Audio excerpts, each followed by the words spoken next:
Ancient Spartans used mouse brains for their toothpaste and urine as their mouthwash and made balloons out of animal parts. Did you think that was weird? Well, friend, buckle up, we're just getting started. Have some rest by the bonfire, stranger. I am Playnerd and you're watching Playnerd's Perspective. Throughout the whole game, Kratos told many things about his homeland, but not everything. Well, why not? I am here to disclose the facts which Kratos probably thought no one's ever going to know. Spartans had a marriage custom where women were kidnapped by their husbands, their heads were shaved, and they wore men's clothes for the wedding night.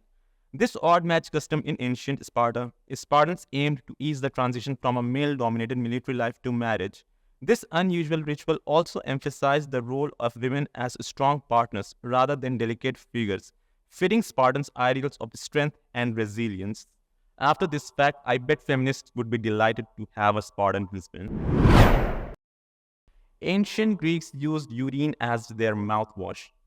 Yes, you heard that right. Both ancient Greeks and Romans were fulfilling their weird-ass kings in the name of dental hygiene.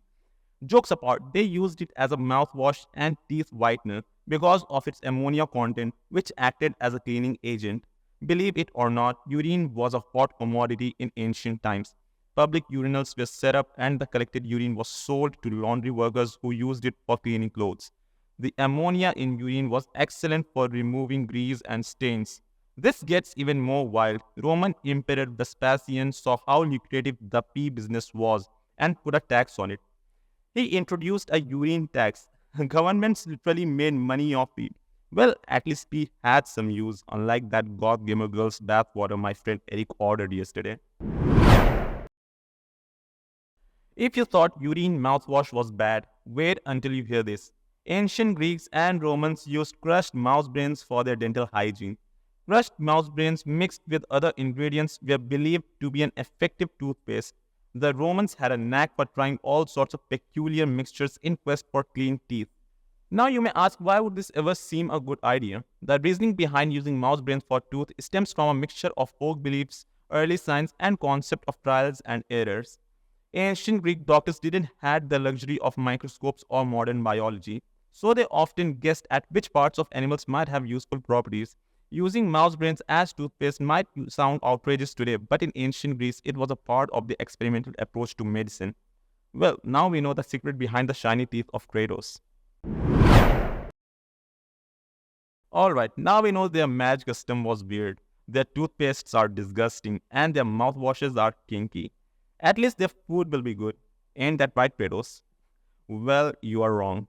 Black broth or melasomos was a famously odd and iconic dish in ancient Sparta.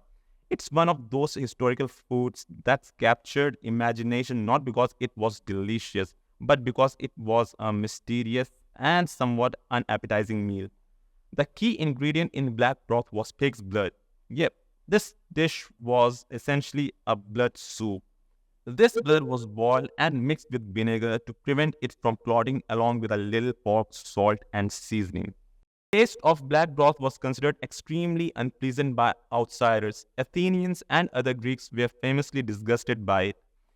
It was said one would have to be Spartan by birth, implying that only someone raised with a harsh and disciplined culture could appreciate that kind of meal. Spartans were actually incredibly efficient. It was said Spartan soldiers could survive on little more than black broth, giving them a fearsome reputation as tough, no-nonsense warriors who didn't care about indulgence or luxury. For the Spartans, food wasn't about pleasure, it was about sustenance and survival. Guess what? Now we know why Spartans were so willing to fight to death. With a dish like black broth waiting for you at home after a tiresome battle? No, thank you. I would also consider dying. Is black broth the reason Kratos tried committing suicide more than once? That's a good theory. Moving on to number 6. You might be surprised to hear this, but Spartans were not the natives to the land of Sparta. Before them, there lived people who were later conquered by Spartans, and the natives of Sparta came to be known as Helots, the enslaved population of the region of Messenia. Helots were the backbone of the economy of Spartan society. They worked the fields and performed various labor tasks while Spartans dedicated their lives becoming elite warriors. The Spartans had a festival, the Crypteria, the festival during which Helot hunting took place. It was designed as a rite of passage for young Spartan males. Part of their training included hunting helots as a demonstration of their bravery and martial skills. This violence served as a psychological tool. By hunting and killing helots openly, Spartans aimed to instill fear in the helot community, discouraging them from rebelling or challenging Spartan authority. Well, that was dark. But looking at the bright side, at least the fallen helots will never have to use Mousebrain Toothpaste and Urine Mouthwash anymore.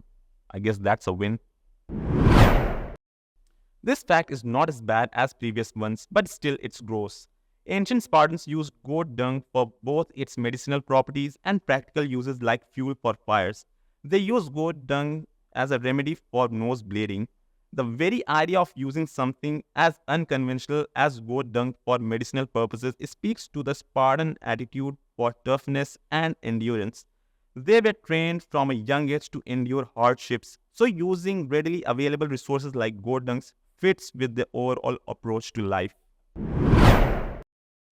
Half the video is over, and if you're still watching, I assume you are liking it so far. So please consider liking and subscribing. This motivates me for making more content like these. Now moving on, here's another Spartan fact. Ancient Spartans had a thing for weasel testicles as well. Weasel testicles were a symbol of fertility and virility. Weasels were small but agile creatures, and hunting them would be a part of Spartan training. While it's unlikely that their testicles were the primary focus of hunting, they may have been collected as part of a holistic approach to utilizing the entire animal for various purposes, including medicinal or ritualistic purposes. It was also believed Spartans wore weasel testicles around their neck for better luck. Ancient Spartans used pig's bladder as balloons. Using pig bladders as balloons in history might sound odd to us today, but it was a surprisingly common practice in various cultures. In fact, inflated pig bladders served multiple purposes from toy to practical tools. At this point, I don't think Spartans left anything at peace, whether it's animals or it's humans. And one Spartan didn't even left gods out of it. I wonder who that was. Anyways, coming back to the point, before the invention of latex balloons, inflated animal bladders were the go-to balloons for the ancient Spartans. Not only that, pig bladders were also used in theatrical performances and was common in mockery and satire. Clowns, jesters, or comedic performers would carry around inflated pig bladders to slap each other or the audience, symbolizing foolishness or buffoonery. Imagine watching a jester smacking people around with a squeaky inflated pig bladder. I would pay to watch the reaction of vegans on such a show. Medieval times were a nightmare for vegans. Gymnastics in ancient Greece was more than just physical exercise. It was a deeply integrated part of culture, education, and even spiritual life. I mean, you can tell that if you have seen Kratos.